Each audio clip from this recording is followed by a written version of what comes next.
9 live ನ್ಯೂಸ್ಗೆ ಸ್ವಾಗತ. ನಾನು ದಿಯಾ. ಈಗ ಮೊದಲಿಗೆ ಈ ದಿನದ ಹೆಡ್ಲೈನ್ಸ್. ಕಲ್ಯಾಣ ಕರ್ನಾಟಕ ಭಾಗದಲ್ಲಿ ವಿಶೇಷ ಪ್ರವಾಸ ಕೈಗೊಂಡ ಪ್ರಸಾದ್ ಅಬ್ಬಯ್ಯ.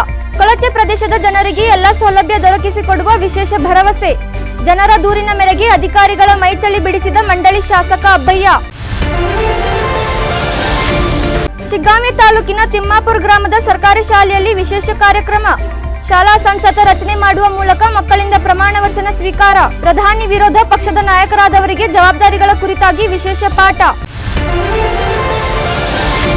ವಿಎಸ್ಕೆ ವಿಶ್ವವಿದ್ಯಾಲಯದಲ್ಲಿ 18ನೇ ವರ್ಷದ ಸಂಸ್ಥಾಪನಾ ದಿನಾಚರಣೆ ಸಂಭ್ರಮದ ಕಾರ್ಯಕ್ರಮದಲ್ಲಿ ಸ್ವಾಮಿ ನಿರ್ಭಯಾನಂದ ಸರಸ್ವತಿ ವಿಶೇಷ ಆಶೀರ್ವಚನ. ವಿದ್ಯಾರ್ಥಿಗಳು ತಮ್ಮ ಅಗಾಧ ಜ್ಞಾನದ ಶಕ್ತಿಯನ್ನು ಅರಿಯಬೇಕು ಎಂದು ಕಿವಿಮಾತು. ಈಗ ಇವತ್ತಿನ ಪ್ರಮುಖ ಸುದ್ದಿಗಳು ನಿಮ್ಮ ಮುಂದೆ. ಪತ್ರಕರ್ತರು ಆಲಿಸುವ ಹಾಗೂ ಆಲೋಚನೆ ಮಾಡುವ ಗುಣಮಟ್ಟವನ್ನು ಹೆಚ್ಚಿಸಿಕೊಳ್ಳಲು ಮುಂದಾಗಬೇಕು ಎಂದು ಮುಖ್ಯಮಂತ್ರಿಗಳ ಮಾಧ್ಯಮ ಸಲಹೆಗಾರ ಕೆವಿ ಪ್ರಭಾಕರ್ ಕರೆ ನೀಡಿದರು. ಶಿವಮೊಗ್ಗ ನಗರದ ಸರ್ಕಾರಿ ನೌಕರರ ಭವನದಲ್ಲಿ ಕರ್ನಾಟಕ ಸರ್ಕಾರ ವಾರ್ತಾ ಇಲಾಖೆ, ಕರ್ನಾಟಕ ಕಾರ್ಯನಿರತ ಪತ್ರಕರ್ತರ ಸಂಘ ಶಿವಮೊಗ್ಗ ಜಿಲ್ಲಾ ಶಾಖೆ, ಪ್ರೆಸ್ ಟ್ರಸ್ಟ್ ವತಿಯಿಂದ ಹಮ್ಮಿಕೊಂಡಿದ್ದ ಪತ್ರಿಕಾ ದಿನಾಚರಣೆ ಹಾಗೂ ಪ್ರತಿಭಾ ಪುರಸ್ಕಾರ ಕಾರ್ಯಕ್ರಮವನ್ನು ಉದ್ಘಾಟಿಸಿ ಮಾತನಾಡಿದ ಅವರು, ಪ್ರಸಕ್ತ ಮಾಧ್ಯಮದ ಸ್ಥಿತಿಗತಿಗಳು ಹಾಗೂ ವೃತ್ತಿ ನಿರತ ಪತ್ರಕರ್ತರ ಹಕ್ಕುಗಳು ಮತ್ತು ಸರ್ಕಾರದ ಸವಲತ್ತುಗಳ ಕುರಿತಾಗಿ ವಿವರಣೆ ನೀಡಿದರು. ಯಾವುದೋ ನಾಯಿ ಸಾಕಿದ್ರು, ಆ ನಾಯಿಗೆ ಅದು ಕಟ್ಕೊಂಡು ನಮ್ಗೆ ಏನಾಗ್ತದೆ, 5 ಕೋಟಿದು ಹಾಕಿದ್ರೇನು 10 ಕೋಟಿದು ಹಾಕಿದ್ರೇನು, ಆ ಸುದ್ದಿಯಿಂದ ಇಬ್ಬರಿಗೆ ಲಾಭ, ಒಂದು ನಾಯಿಗೆ, ಆ ನಾಯಿ ಓನರ್ಗೆ ಅಲ್ವಾ. ಹಾಗಾಗಿ ನಾವು ಜನಕ್ಕೆ ಏನು ಕೊಡಬೇಕು ಅದನ್ನು ನಾವು ಕೊಡೋದ್ರಲ್ಲಿ ವಿಫಲರಾಗ್ತಾ ಇದ್ದೀವಿ. ನಾವೆಲ್ಲರೂ ಕೂಡ ಈ ಕೆಲಸ ಮಾಡ್ತಾ ಇದ್ದೀವಿ. ಮೊನ್ನೆ ಹಿರಿಯ ಪತ್ರಕರ್ತ ಕೃಷ್ಣ ಪ್ರಸಾದ್ ಅವರು ಹೇಳ್ತಾ ಇದ್ರು, ನಮ್ಮಲ್ಲಿ ವಾಟ್ಸಪ್ಪು, ಫೇಸ್ಬುಕ್ಕು, ಇನ್ಸ್ಟಾಗ್ರಾಮ್ ಎಲ್ಲ ಕೋಟ್ಯಾಂತರ ಜನ ಸದಸ್ಯರಿದ್ದಾರೆ. ಆದರೆ ನಮ್ಮ ರಾಜ್ಯದಲ್ಲಿ ಅಷ್ಟು ಪತ್ರಿಕೆಗಳ ಪ್ರಸಾರ ಸಂಖ್ಯೆ ಹೋಲಿಕೆ ಮಾಡಿದ್ರೆ ಬರೀ ಒಂದು 30ರಿಂದ 35 ಲಕ್ಷ ಇರ್ಬೋದು. ನೀವು ಪತ್ರಕರ್ತರು ಆಗ್ಬೋದು, ಯಾವುದೋ ಒಂದು ಚಾನಲ್ ಅಥವಾ TV ಸೇರ್ಕೋಬೋದು. ಆದರೆ ನೀವು ಹೆಸರು ಮಾಡಬೇಕು ಅಂದರೆ ಅದು ನಿಮ್ಮ ಬರವಣಿಗೆಯಿಂದನೇ ಹೊರತು ಬೇರೆ ಯಾವುದರಿಂದನೂ ಇಲ್ಲ. ಇಲ್ಲಾಂದರೆ 100ರಲ್ಲಿ ನೀವು ಒಬ್ರು ಆಗ್ತೀರಿ, ಒಂದು ಸ್ವಲ್ಪ ದಿವಸ ಕೆಲಸ ಮಾಡ್ತೀರಿ, ಆಮೇಲೆ ಯಾವುದೋ ಕಂಪನಿಗೆ PROನೋ ಇಲ್ಲ ಯಾವುದೋ ಸಚಿವರಿಗೆ PRO ಆಗಿ ಹೋಗುವಂಥ ಅವಕಾಶ ನಿಮ್ಗೆ ಸಿಗುತ್ತೆ ಅಷ್ಟೇ. ಇದೇ ವೇಳೆ ಕಾರ್ಯನಿರತ ಪತ್ರಕರ್ತರ ಸಂಘದ ಅಧ್ಯಕ್ಷ ಶಿವಾನಂದ ತಗಡೂರು ಮಾತನಾಡಿ, ಪತ್ರಕರ್ತರು ಯಾರು ಎಂಬ ಕಾಲಘಟ್ಟಕ್ಕೆ ಬಂದು ತಲುಪಿದ್ದೇವೆ. ಸೋಷಿಯಲ್ ಮೀಡಿಯಾ 32% ಸತ್ಯಾಂಶ ಉಳಿಸಿಕೊಂಡಿದೆ. ಎಲೆಕ್ಟ್ರಾನಿಕ್ಸ್ ಮೀಡಿಯಾ ಸಹ 50% ಆಜುಬಾಜುನಲ್ಲಿದೆ. ಇನ್ನು ಪ್ರಿಂಟ್ ಮೀಡಿಯಾ 62% ಸತ್ಯಾಂಶವನ್ನು ಹೊಂದಿ ಸತ್ಯವನ್ನು ಬಿಂಬಿಸುತ್ತಿದೆ. ಇದನ್ನ ಪ್ರಿಂಟ್ ಮೀಡಿಯಾ ಹೇಗೆ ಮೇಲೆತ್ತಿ ಹೋಗಲಿದೆ ಎಂಬುದು ನಮ್ಮ ಮುಂದೆ ಇರುವ ಸವಾಲಾಗಿದೆ ಎಂದರು. ದಾವಣಗೆರೆ ಸಮ್ಮೇಳನದಲ್ಲಿ ನಡೆದಂಥ ಸಮ್ಮೇಳನದಲ್ಲಿ ಮುಖ್ಯಮಂತ್ರಿಗಳಾದಂಥ ಸಿದ್ದರಾಮಯ್ಯನವರಿಗೆ ಕೇಳಿದ ಒಂದೇ ಬೇಡಿಕೆ, ನೀವು ಈ ಬಾರಿ ಆದರೂ ಬಸ್ ಪಾಸ್ ಕೊಡ್ತಿರೋ ಇಲ್ವಾ, ಅಥವಾ ನೀವು ಮುಂದೆ ಯಾವುದೇ ಸಮ್ಮೇಳನದಲ್ಲಿ ನಾವು ಈ ವಿಷಯವನ್ನೇ ಪ್ರಸ್ತಾಪ ಮಾಡೋಣ ಅಂತ ಹೇಳಿದ್ವಿ. ಅವತ್ತು ಅವರು ಕೊಟ್ಟೋದಂಥ ಭರವಸೆಯನ್ನು ಬಜೆಟ್ನಲ್ಲಿ ಹಾಕುವ ಮೂಲಕ ಪತ್ರಕರ್ತರಿಗೆ ನುಡಿದಂತೆ ನಡೆದು ತೋರಿಸಿದಂಥವರು ಸಿದ್ದರಾಮಯ್ಯನವರು. ಅದಕ್ಕೆ ಕಾರಣೀಭೂತರಾಗಿ ಕೆಲಸ ಮಾಡುವಂಥವ್ರು KV ಪ್ರಭಾಕರ್ ಅವರು ವೇದಿಕೆಯಲ್ಲಿದ್ದಾರೆ. ನಿಮ್ಮೆಲ್ಲರ ಚಪ್ಪಾಳೆ ಮೂಲಕ ಅವರಿಗೊಂದು ಅಭಿನಂದನೆಗಳು. ಆದಷ್ಟು ಬೇಗ ಕಾರ್ಯರೂಪಕ್ಕೆ ಬರುತ್ತೆ ಅಂತ ನಾನು ಭಾವಿಸ್ತೇನೆ. ಹಾಗೆ ಪತ್ರಕರ್ತರಿಗೆ ಇದ್ದಂಥ ನಿವೃತ್ತ ಮಾಸಾಶನವನ್ನು ಅದು 6,000ದಿಂದ ಹಿಡಿದು 12,000 ತನಕ ತೆಗೆದುಕೊಂಡೋದ್ರು ಕೂಡ ಈ ಪತ್ರಕರ್ತ KV ಪ್ರಭಾಕರ್ ಅವರ ಪಾತ್ರ ಬಹಳ ದೊಡ್ಡದಿದೆ.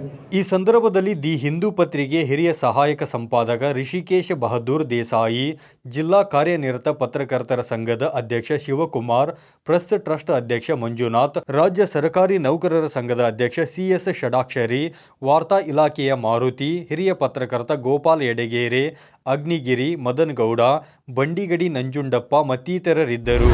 ಹಾವೇರಿ ಜಿಲ್ಲೆಯ ಶಿಗ್ಗಾಂವಿ ತಾಲೂಕಿನ ತಿಮ್ಮಾಪುರ ಗ್ರಾಮದ ಸರ್ಕಾರಿ ಹಿರಿಯ ಪ್ರಾಥಮಿಕ ಶಾಲೆಯಲ್ಲಿ ಸೋಮವಾರ ಶಾಲಾ ಸಂಸತ್ತ ರಚನೆ ಪ್ರಮಾಣ ವಚನ ಸ್ವೀಕಾರ ಸಮಾರಂಭ ವಿಶಿಷ್ಟವಾಗಿ ನೆರವೇರಿತು.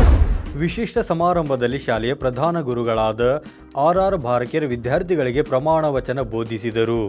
ಈ ಸಂದರ್ಭದಲ್ಲಿ ಸಂಸತ್ಗೆ ಆಯ್ಕೆಯಾದ ವಿದ್ಯಾರ್ಥಿಗಳ ಪಾಲಕರಿಗೆ ಗಾಂಧಿ ಟೋಪಿಯನ್ನು ತೊಡಿಸುವುದರ ಮೂಲಕ ವಿಶೇಷ ರೀತಿಯಲ್ಲಿ ಕಾರ್ಯಕ್ರಮಕ್ಕೆ ಆಹ್ವಾನಿಸಲಾಯಿತು. ಇನ್ನು ಶಾಲೆ ಸಂಸತ್ಗೆ ಪ್ರಧಾನ ಮಂತ್ರಿಯಾಗಿ ಕುಮಾರಿ ಕೀರ್ತಿ ಬೀರಮಲಿ, ರಕ್ಷಣಾ ಮಂತ್ರಿಯಾಗಿ ಕುಮಾರ್ ಅಭಿಷೇಕ್ ಗುಣೋಜಿ, ಸಾಂಸ್ಕೃತಿಕ ಮಂತ್ರಿಯಾಗಿ ಕುಮಾರಿ ಅರ್ಚನಾ ಹರಗೇನವರ್, ಕ್ರೀಡಾ ಮಂತ್ರಿಯಾಗಿ ಚೈತ್ರಾ ಲೋಖಂಡೆ, ಹಣಕಾಸು ಮಂತ್ರಿಯಾಗಿ ಸರಸ್ವತಿ ತಾಂದೋಳ್ಕರ್, ಆರೋಗ್ಯ ಮಂತ್ರಿಯಾಗಿ ಲತಾ ಸಾವಂತ್, ಜಲ ಸಂಪನ್ಮೂಲ ಮಂತ್ರಿಯಾಗಿ ಕಿಶೋರ್ ಚೌಹಾಣ್, ಸ್ವಚ್ಛತಾ ಮಂತ್ರಿಯಾಗಿ ಅಭಿಷೇಕ್ ದೊಡ್ಡಮನಿ, ಪ್ರಾರ್ಥನಾ ಮಂತ್ರಿಯಾಗಿ ಲಕ್ಷ್ಮೀ ಹನುಮನಹಳ್ಳಿ, ಪ್ರವಾಸ ಮಂತ್ರಿಯಾಗಿ ನಿಖಿತಾ ಚೌಹಾಣ್, ಆಹಾರ ಮಂತ್ರಿಯಾಗಿ ದೀಪಾ ಚೌಹಾಣ್ ಹಾಗೂ ವಿರೋಧ ಪಕ್ಷದ ನಾಯಕನಾಗಿ ಅಶ್ಫಾಕ್ ಹುಲಗೂರು ಪ್ರಮಾಣ ವಚನ ಸ್ವೀಕರಿಸಿದರು. ಬಸವನಗಳ ಪ್ರಿಯೆ ಸಿ ಬಸಣ್ಣ ಚವ್ಹಾಣ್ ಅವರ ಮಗಳಾದ ಮನೆಗೆ ಬೆರಕುತ್ತಳವಳು ದೀಪಾ ಚವ್ಹಾಣ್. ನೆಕ್ಸ್ಟ್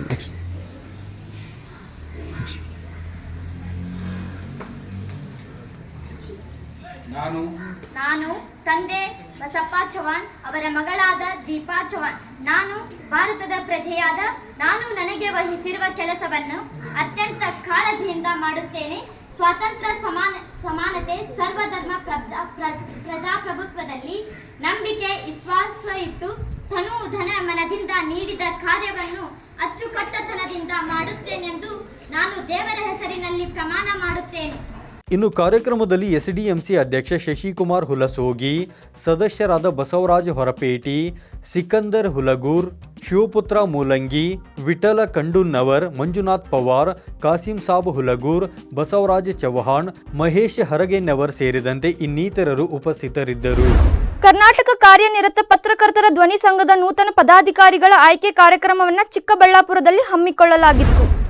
ಜಿಲ್ಲಾ ಅಧ್ಯಕ್ಷರಾದ ಸುರೇಶ್ ಬಾಬುರವರ ಆದೇಶದ ಮೇರೆಗೆ ನೂತನವಾಗಿ ಜಿಲ್ಲಾ ಗೌರವ ಅಧ್ಯಕ್ಷರಾಗಿ ಸಿದ್ದಪ್ಪ, ಜಿಲ್ಲಾ ಉಪಾಧ್ಯಕ್ಷರಾಗಿ ಆರ್ ನರಸಿಂಹಗೌಡ, ಮತ್ತೊಬ್ಬ ಉಪಾಧ್ಯಕ್ಷರಾಗಿ ಆದಿಮೂರ್ತಿ ರೆಡ್ಡಿ, ಜಿಲ್ಲಾ ಸದಸ್ಯರಾಗಿ ಆಸ್ಪಿಯಾ ಆಸ್ಪರಿ ಶ್ರೀನಿವಾಸ ರೆಡ್ಡಿ, ಅಬಿ ಎ, ಮುದ್ದು ಕೃಷ್ಣ, ರಾಮು ವಿ, ಮೂಸ ಕಲೀಂ ಉಲ್ಲಾ ಖಾನ್ ಇವರುಗಳನ್ನು ಆಯ್ಕೆ ಮಾಡಿ ಮಾತನಾಡಿದ ಜಿಲ್ಲಾಧ್ಯಕ್ಷರು, ನಾವೆಲ್ಲರೂ ಒಟ್ಟಾಗಿ ಸೇರಿ ಸಂಘವನ್ನು ಅಭಿವೃದ್ಧಿಯತ್ತ ಸಾಗಲು ಶ್ರಮಿಸಬೇಕೆಂದು ತಿಳಿಸಿದರು. ನಮ್ಮಲ್ಲಿ ಯಾವುದೇ ಭೇದ ಭಾವ ಇಲ್ಲದೆ ಪತ್ರಕರ್ತರ ಕಷ್ಟಗಳಿಗೆ ಧ್ವನಿ ಎತ್ತಿ ನಿಲ್ಲಬೇಕೆಂದು ತಿಳಿಸಿದರು.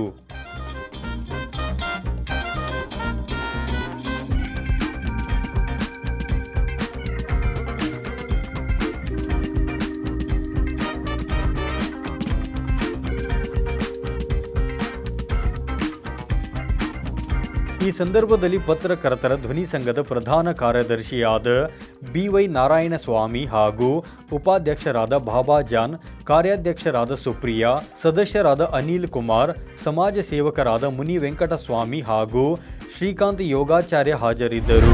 ಸುದ್ದಿ ಮುಂದೆ ಬರೆಯುತ್ತೆ, ಅದಕ್ಕೂ ಮುನ್ನ ಚಿಕ್ಕದೊಂದು ಬ್ರೇಕ್. 9 ಲೈವ್ ವಾಹಿನಿಯ ಜನಪ್ರಿಯ ಕಾರ್ಯಕ್ರಮ ಶುಚಿ ರುಚಿ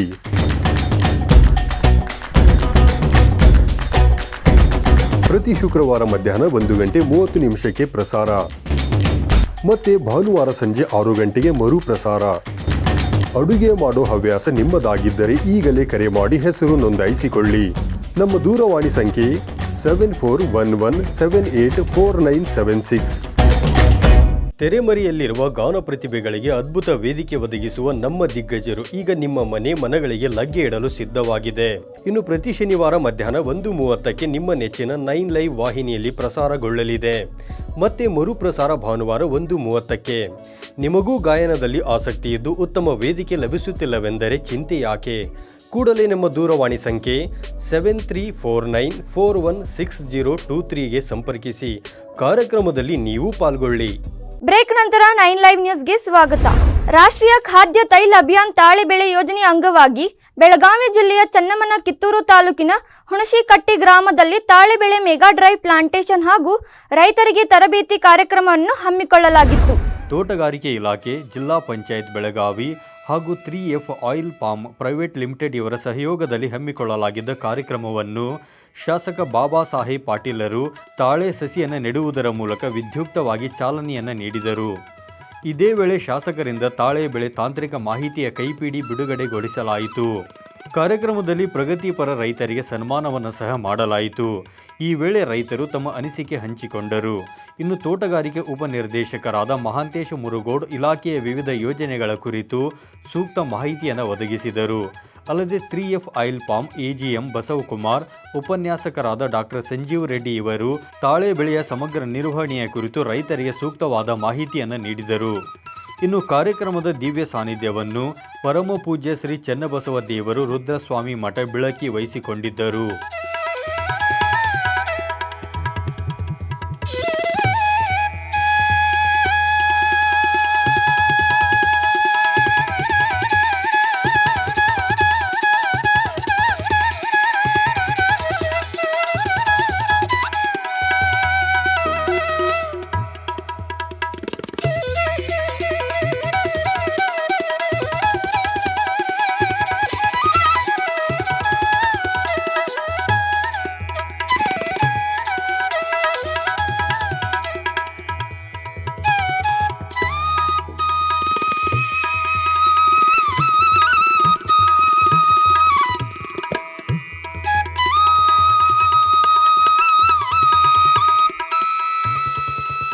ಕಾರ್ಯಕ್ರಮದಲ್ಲಿ ತಾಳೆ ಬೆಳೆಯ ಪ್ರಗತಿಪರ ರೈತ ಶಂಕರ್ ಹೋಳಿ, ಹಿರಿಯ ಸಹಾಯಕ ತೋಟಗಾರಿಕೆ ನಿರ್ದೇಶಕರಾದ ಶೀಲಾ ವಿ ಸೇರಿದಂತೆ ಇನ್ನಿತರರು ಉಪಸ್ಥಿತರಿದ್ದರು.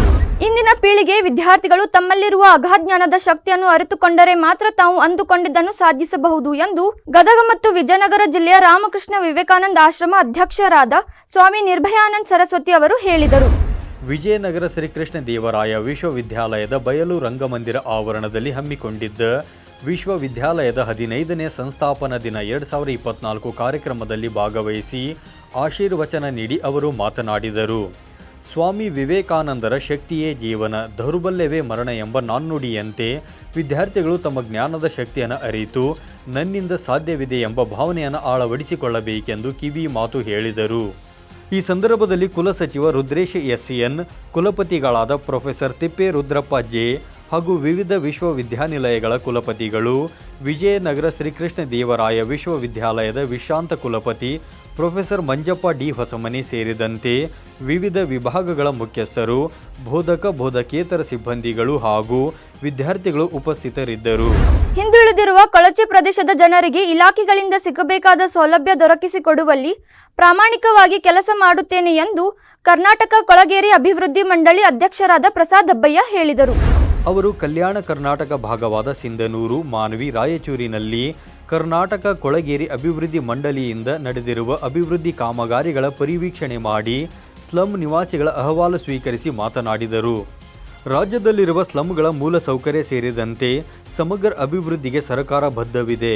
ರಾಜ್ಯ ಸರ್ಕಾರ ಅಧಿಕಾರಕ್ಕೆ ಬಂದ ತಕ್ಷಣವೇ ಕೊಳಗೇರಿ ಅಭಿವೃದ್ಧಿ ಮಂಡಳಿಗೆ 500 ಕೋಟಿ ರು ಅನುದಾನ ಬಿಡುಗಡೆ ಮಾಡುವ ಮೂಲಕ ಬದ್ಧತೆ ಮೆರೆದಿದೆ. ಎಲ್ಲೆಡೆ ಮನೆಗಳ ಹಕ್ಕುಪತ್ರ ಬೇಡಿಕೆ ಹೆಚ್ಚಿದೆ.